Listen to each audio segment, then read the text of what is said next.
Ya alguien puso un mensaje, ok, está leído el mensaje, ¿no? Gracias. Es como en la última clase estuvimos haciendo un trabajo, un taller habíamos estado haciendo, ¿verdad? La idea de ese taller era que ustedes aprendan un poquito, ¿no? La finalidad, pues, no es hacerles contadores, por supuesto, ¿no? La formación de ustedes es otra, pero sí que ustedes en algún momento que ocupen un cargo directivo en alguna organización, institución, o que asimismo en algún momento puedan emprender, posiblemente tengan que llevar un sistema de contabilidad. Y la parte, el balance o estado de situación o el estado de resultados o pérdidas y ganancias son dos de los elementos los cuales concluye toda la contabilidad en los que nos da la posición, nos indica cómo se encuentra la empresa, la organización que se esté desarrollando. Por eso les había indicado que es muy importante y sobre todo el hecho de sacar estas razones financieras como lo hicieron ustedes, nos hace un poquito de aún más ver cuáles son los diferentes elementos que constituyen estos dos estados de situación que acabamos de indicar, situación y el balance general y el otro el estado de resultados. Entonces, con ello estamos ya entrando a la parte final de la asignatura. En los ciclos anteriores, las veces que yo he dado, que son como unas 4 o 5 veces esta asignatura, realmente no he podido alcanzar hasta a dar este capítulo último, que dentro del libro está concebido como el capítulo número 6, sí, en los dos libros, ¿no? Tanto en la versión, en la cuarta edición como en la sexta edición también, que alguno de ustedes tuvo la gentileza de bajar de la red y entregarnos, participar a todos ustedes. Entonces, en los dos libros, por si acaso, está capítulo 6, está esto como análisis de administración y el riesgo. Tomado láminas de alguna persona que me pareció las más adecuadas y vamos a seguir, ¿no? Hasta poder nosotros en algún momento elaborar nuestras propias láminas. Con ello, entonces, entramos en este nuevo capítulo, como acabo de indicar, que es la administración del riesgo. Una idea, si no te gusta tomar riesgos, debes salir corriendo del negocio. Y es así, ¿no? La vida mismo en sí nos conlleva a muchos riesgos. Recuerdo en alguna de las ocasiones, un profesor que tenía de la maestría de administración de empresas, nos hacía una analogía, ¿no? Cuánto un niño, por ejemplo, no es capaz de percibir, de tomar los riesgos. Entonces había un video que en alguna ocasión nos mostraba en donde un niño de 2 años, 1 o 2 años, se subía en los muebles y se lanzaba, ¿no? Al piso sin mayor inconveniente. ¿Por qué? Porque es un niño pequeño el cual no mide el riesgo que puede tener esa actividad que está haciendo. En cambio, mientras más vamos desarrollando, una persona de 10, 12 años ya tiene un cierto temor de lanzarse, ¿no? Desde un mueble hacia el piso. Y todavía será más meditado, el riesgo todavía será más pensado por una persona que tenga 20, 22, 24 años. Ustedes, el momento que les digan, a ver, lánzate de un mueble, van a pensar dos veces, ¿no? A ver si cómo caigo, si caigo de pie, caigo de brazos, caigo de cabeza. Entonces, nos hace pensar, como digo, eso es el hecho de, según el nivel de conocimiento, de experiencia que nosotros tengamos, somos capaces de medir ese riesgo. Como objetivos dentro de este capítulo, determinar con alguna medida cuantitativa cuál es el riesgo al realizar determinada inversión monetaria. Estamos en evaluación de proyectos y justamente estamos analizando la conveniencia o no de realizar diferentes tipos de emprendimiento, ¿no? Dentro de los tantos relacionados con, en el caso de nuestra formación, que es la electricidad y la mecánica, hay muchísimas posibilidades de emprendimiento, ¿no? Energías renovables, en todo lo que tiene que ver sistemas fotovoltaicos, eólicos, emprendimientos de eficiencia energética como reposición de luminarias en residencias, comercios, industrias, en fin, en la parte mecánica igual, ¿no? La construcción, por ahí nomás en estos días les ponía alguna fotografía, el hecho de construir los, la herrajería para los sistemas de distribución. Alguna vez les había comentado a ustedes, ¿no? Ojalá en algún momento se pueda hacer aquí en Loja la construcción de esa herrajería para los sistemas de distribución. Y entiendo ustedes que ahora me parece que están tomando sistemas de distribución. Entonces, cuando yo les hablo de la herrajería, me deben estar comprendiendo, ¿no? Que es la parte metálica que sirve para la sujeción de los diferentes elementos en la construcción aérea de las redes de distribución eléctrica. ¿Sí? Deben haber visto los bastidores de una, dos, tres, cuatro vías, crucetas metálicas, pies de amigo, etcétera, etcétera. No hay una gran cantidad de piezas metálicas y que las empresas eléctricas, ERSA aquí en el caso, por ejemplo, lo compra. Es cierto, aquí en el país sí, pero lo traen de Quito, lo traen de Guayaquil, lo traen de Cuenca, ¿no? Cuando aquí se podría fabricar esos elementos y con las consecuencias, beneficios económicos por la mano de obra, el movimiento de dinero que eso representa, etcétera, etcétera, una serie de beneficios. Administrar el riesgo para que pueda prevenirse la bancarrota de una empresa, ¿no? Ver cuánto, qué riesgo, qué nivel de riesgo puede ser. Hay empresas que pueden tener un altísimo riesgo de fracaso, con lo cual, por supuesto, esas empresas, si hay, el riesgo es mayor, van a querer, mediante su evaluación de proyectos, el utilizar una tasa de descuento bastante alta, ¿sí? Por el nivel del riesgo. Recordarán ustedes la TEMAR, que estaba en función de la inflación y estaba en función del riesgo. Entonces, si yo voy a poner una empresa muy riesgosa, de hecho, yo voy a exigir que esa TEMAR se considere con valor superior por este riesgo que vamos a tener. Puede ser otro caso, una empresa no tan riesgosa, ¿no? Que el riesgo sea menor. Entonces, en ese caso, pues la tasa, esta TEMAR será de un valor asimismo, una tasa de descuento puede ser menor. Sin embargo, siempre les he comentado, cuando hablamos de evaluación de proyectos, les había dicho que es recomendable que esta tasa de descuento debe estar en el orden entre un 10 a 12%. Inclusive eso lo recomiendan instituciones internacionales.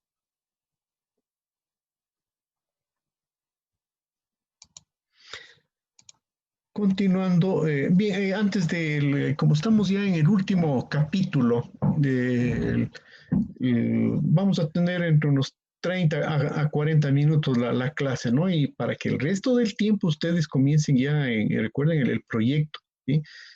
Mientras ahora en estos semana, esta y la siguiente, van a tener ustedes, como digo, clase, vamos a tener unos 30 a 40 minutos. El resto del tiempo para el asunto del proyecto.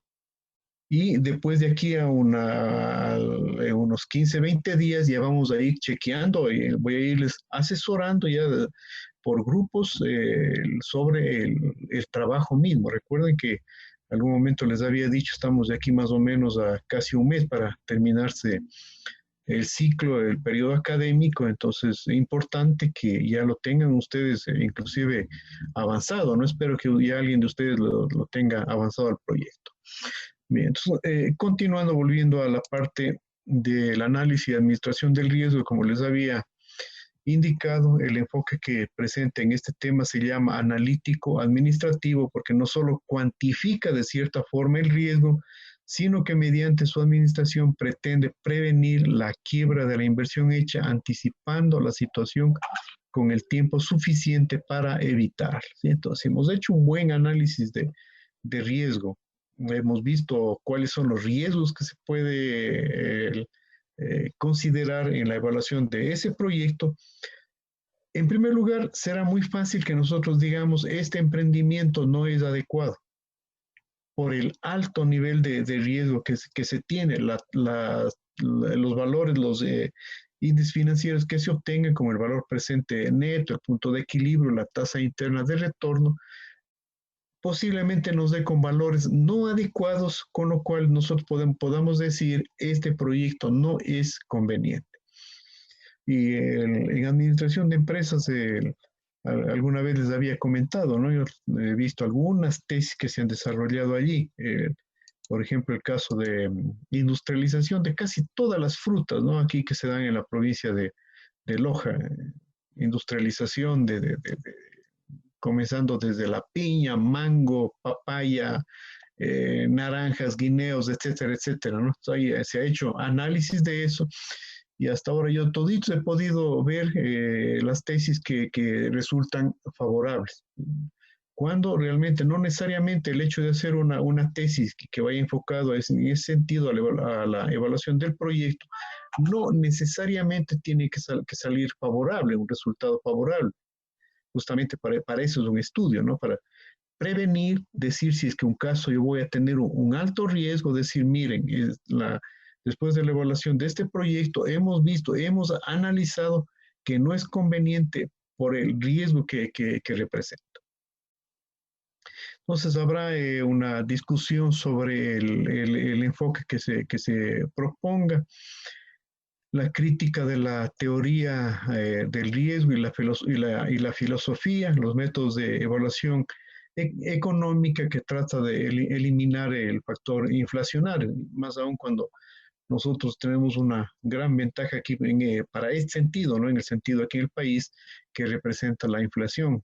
Como ustedes saben, la inflación es bastante baja y de propósito, hace días conversábamos de la inflación, ¿no? No he visto la del mes de este último mes, no he visto porque no la han publicado, suele salir todos los meses, he visto como notas de prensa, y ya estamos, hoy es 21 de julio, ya debió haber salido la inflación de julio, voy a verificar en la página web del INEC para ver cómo está ese valor. Entonces les decía que la situación para nosotros es menos riesgosa en lo que tiene que ver al asunto inflacionario. ¿Sí? Esto a veces en otros países, en cambio, se transforma en situaciones de alto riesgo, ¿no? Porque dependen, ellos tienen su propia moneda, puede producirse devaluación monetaria al tener una moneda propia. El caso de Colombia, por ejemplo, ¿no? El, el peso colombiano un tiempo atrás, un par de años, estuvo alrededor de un poquito más de 2.000 pesos por dólar. En este momento está a más de 3.000 pesos por dólar, ¿no? Entonces hubo una devaluación bastante importante y que eso también, aunque no sea inflación, pero influye en los procesos inflacionarios y que en algún momento podría elevarse, ¿no? Venezuela mismo es uno de los casos en los que la inflación ha llegado a valores de miles por ciento, ¿sí? Valores muy altos, ¿no? Uno no se imagina y han tenido que quitar algunas veces los ceros en la moneda, ¿no? Porque ya con la inflación, los bolívares ya eran necesitaban millones para ir a comprar un helado, ¿no? Entonces ya tuvieron que irle quitando ceros y con eso la moneda se ha ido adecuando, pero sin embargo la inflación persiste. Nivel mínimo de ventas para el proyecto que siga siendo rentable, lo cual depende del nivel de ventas, ¿no? Que vamos a ver así mismo se podrá trabajar mediante escenarios. Recuerden ustedes que también vimos un poquito de esto del planteamiento de los escenarios, ¿no? Y puedo trabajar un escenario alto, medio o bajo. Podría ser una analogía en algún momento con el sector eléctrico, que es más fácil para nosotros poder entender, ¿sí? yo podría, en el momento que hago una proyección de una demanda de energía eléctrica, en base a una información histórica, por ejemplo, del año 2010 al año 2019, y con eso podría hacer una proyección al año 2020, 2030. Entonces, así esto referencia, ¿por qué? Porque yo podría plantearme tres tipos de escenarios, un escenario alto, un escenario medio o tendencial y un escenario bajo. Un escenario alto yo podría decir si las condiciones, las características del país mejoran, vamos a tener el mayor consumo de energía, la economía, habrá mucho movimiento de economía, la demanda crecerá, el Producto Interno Bruto crecerá. Entonces, eso nos daría a pensar que en un escenario vamos a tener un valor alto de proyecciones de energía. Es un valor tendencial, decir, bueno, de acuerdo a lo que tuve anteriormente, que la tendencia continúa. ¿Sí? Si antes tenía tasas de crecimiento del orden del 4%, que es lo que más o menos se ha venido dando, 4-5% en energía, más o menos esa va a ser la misma tasa de crecimiento al futuro. O sea, hay una tendencia. Y otro escenario bajo a sí mismo que se podría considerar, por ejemplo, si es que yo digo, bueno, situación de la pandemia nos ha afectado y va a ser muy difícil el poder recuperarnos en el corto tiempo y vamos a continuar así mismo con un Producto Interno Bruto bajo, no vamos a poder recuperarnos en el corto plazo, entonces yo podría tener un escenario de crecimiento bajo. ¿Sí? Les he puesto tres tipos de escenarios, en este ejemplo, como digo, del sector eléctrico. Y un enfoque propuesto para abordar y resolver el problema, ¿no? Todo el problema que se complementa con todo lo que hemos visto anteriormente. Y justamente de los escenarios que estábamos hablando, los escenarios que son futuros probables de cumplirse, ¿no? ¿Sí? Tenemos que ver la probabilidad que hacia dónde podría ir. Entonces, cuando hablamos de futuros de eventos, en ese caso podría ser un aumento de la demanda en una mayor cantidad, que la demanda se mantenga igual o que inclusive haya una disminución del valor de la demanda. ¿Sí? Si yo estoy produciendo eh, crucetas para el sector de distribución y antes venía produciendo 1000 crucetas. Entonces, ¿qué es lo que puede pasar? Sí, un escenario uno que suba a 1200 la demanda, otro que se mantenga en las mismas 1000 o que la demanda baje a 800 crucetas. Entonces, nos habla aquí de la crítica de la teoría actual de riesgos.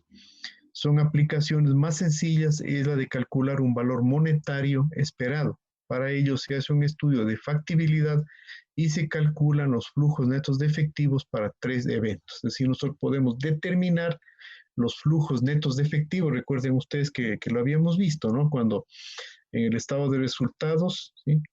Allí teníamos los ingresos brutos menos los gastos y costos, íbamos restando, ahí se incluía la depreciación, teníamos la utilidad antes de impuestos, antes de participaciones e impuestos, luego reducíamos el 15% a trabajadores, 25% al impuesto a la renta y teníamos la utilidad neta.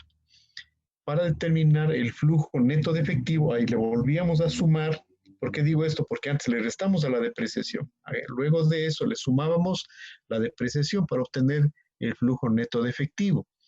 Entonces yo podría, en base a estos tres escenarios, asumir que voy a tener un ingreso, ¿no? Si digo voy a tener una demanda alta, una demanda igual o una demanda menor, yo podría tener eso mismo, equivale a ingresos mayores, a obtener el mismo nivel de ingreso o en algún momento a la reducción de ingresos.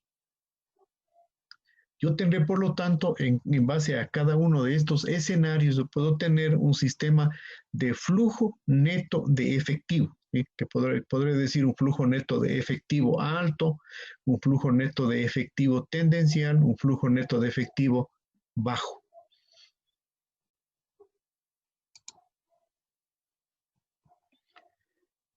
De las técnicas que se utiliza, conceptos probabilísticos. Sí, son probabilidades lo que hace un momento acabamos de señalar, ¿no? Un escenario son probabilidades, nadie puede con total certeza decir esto va a pasar y ese será lo que suceda con la proyección que yo estoy haciendo, ¿no?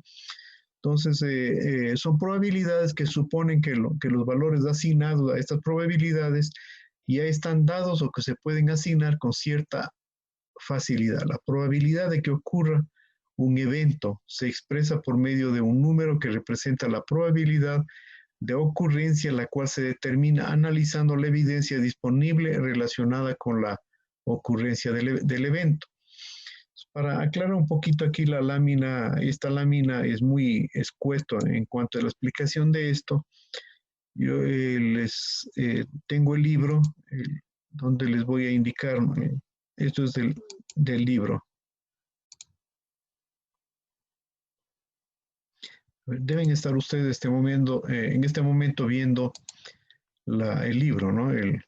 Estoy, por si acaso, en la edición en la que ustedes mismos me habían proporcionado, que era la 6ª edición, ¿sí? Del libro de evaluación de proyectos. Ahí me he ubicado, página 206, por si acaso, ¿no?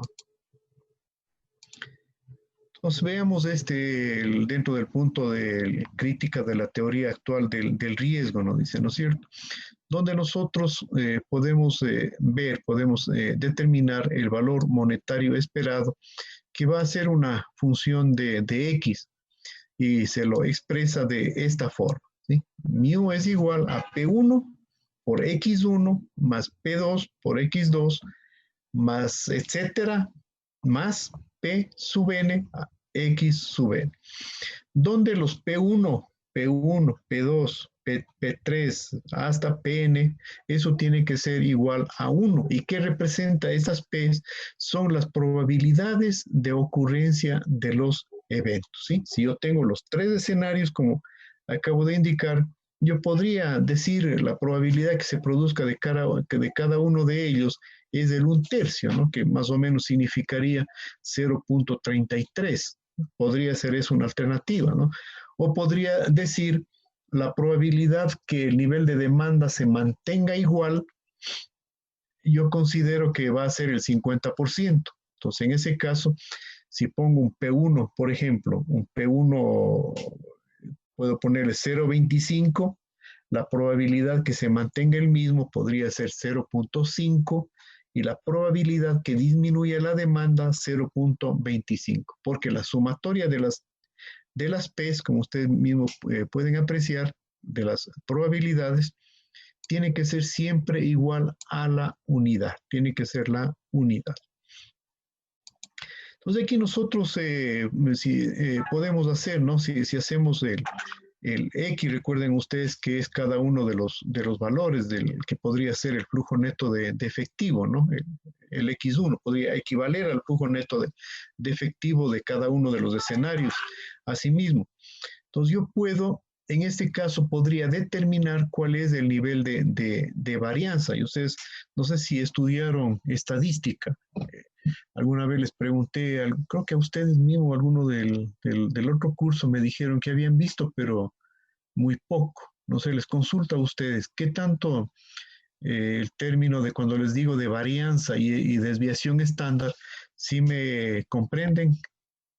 Estudiaron creo que en metodología de la investigación, me parece, ¿no? ¿Sí? ¿Alguien me puede, por favor, comentar? Muy poco dinero vimos en todo el tema de lo que es la estadística. O sea, por encima, todo así, son términos generales, nada profundizado. Y desviación estándar, cuando yo les diga sí, más o menos saben lo que significa.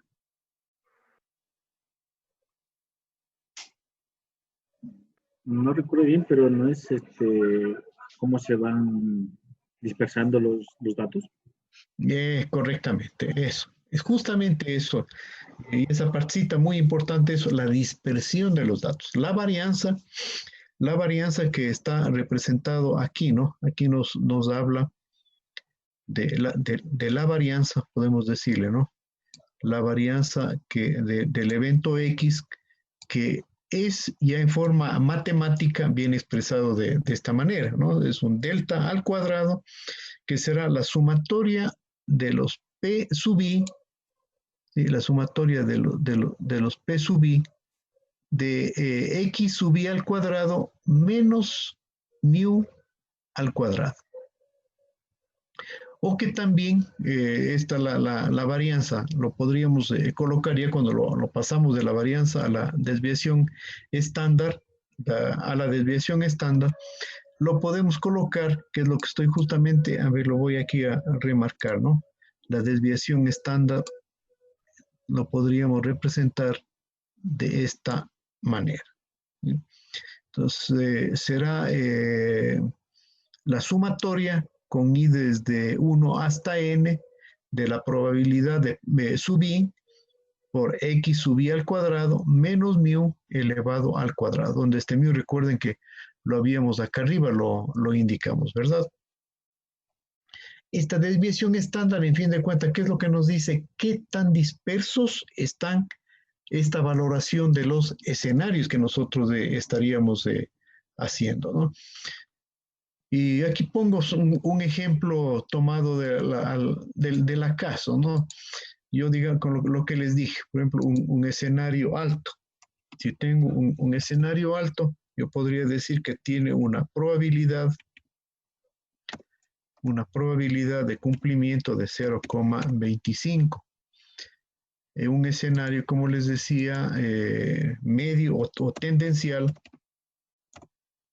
yo podría decir que tengo una probabilidad de 0,50, el 50% de cumplimiento. Y yo puedo decir, sí, la probabilidad de que se cumpla el mismo nivel es muy alto, ¿no? Con relación al otro que comience a vender más o que las ventas también disminuyen, con lo cual en la sumatoria de los tres, del P1 más del P2 más del P3, nos dice que tiene que ser igual a 1. Entonces aquí, de hecho, el bajo, si yo he puesto esos valores, el P3 sería en este caso, ¿no? El P3 correspondería a 0,25. Con estos escenarios yo puedo determinar si voy a tener un nivel de ventas alto, yo puedo determinar asimismo un flujo neto de efectivo. Bueno, acá arriba era de haberle puesto P sub 1, ¿no? Se me fue. Bueno, el alto sería el P sub 1, el medio sería el P sub 2 y el bajo sería el P sub 3. Aquí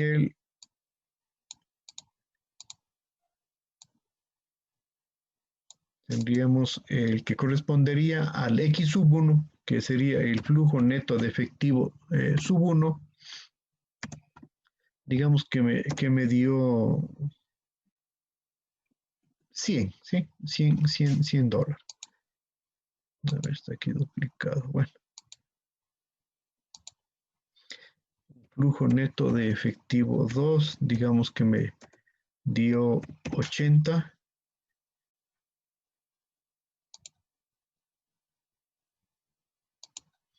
Y voy a tener un flujo neto de efectivo 3, que puede ser 60. ¿Sí? Entonces, en base a esta información que yo aquí he determinado, yo puedo ver, calcular la desviación estándar. Con lo cual, yo puedo con eso ver qué dispersos, justo en lo que ustedes me gustó mucho eso, lo que dijeron hace un momento, ¿no? ¿Qué nos mide el grado de dispersión de estos datos? Si yo tuviera los valores, por ejemplo, los tres flujos netos de efectivo fueran 100, 100 y 100, entonces ahí yo tendría una desviación estándar igual a 0. Significaría que todos los datos están ahí juntos, ¿no? Y mientras más dispersión yo tenga, cuando se dispersa más, este valor de la desviación estándar se incrementa. Entonces, yo puedo utilizar esta técnica de las estadísticas. Yo podría utilizar la técnica de la estadística para poder hacer evaluaciones, para poder comparar el proyecto, para poder analizar el nivel de riesgo que yo estoy evaluando determinado proyecto. Bien, entonces yo creo que como les había dicho, vamos a tener unos 30, 40 minutos en estas clases, ¿no? Será posiblemente de aquí unas 2 semanas. Queda en estos próximos minutos para el trabajo. Y entonces les pido que aprovechen un poquito el tiempo y vayan avanzando. Si alguna información requieren, algún comentario mío, alguna sugerencia, pueden pedirme, ¿sí? Inclusive si es que gustan que podemos en algún momento con alguno de los grupos hacer un Zoom para conversar, ¿no? Si un caso tienen alguna duda, nos ponemos de acuerdo en el horario, en los momentos que no tenga clase, o si no, de aquí, si alguien quiere algún asesoramiento, alguna cosa, igual lo podemos hacer un Zoom, ¿no? Para que ustedes tengan el asesoramiento respectivo. Bueno, entonces por ahora dejemos ahí y nos vemos en la próxima clase. ¿Alguna pregunta antes de ello?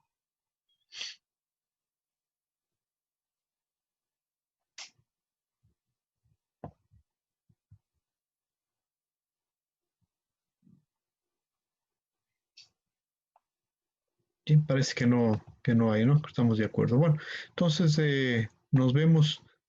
Hasta pronto. Ingeniero. Ingeniero, gracias. Hasta luego. Hasta luego, ingeniero, gracias. Hasta luego, no, hasta luego, hasta luego.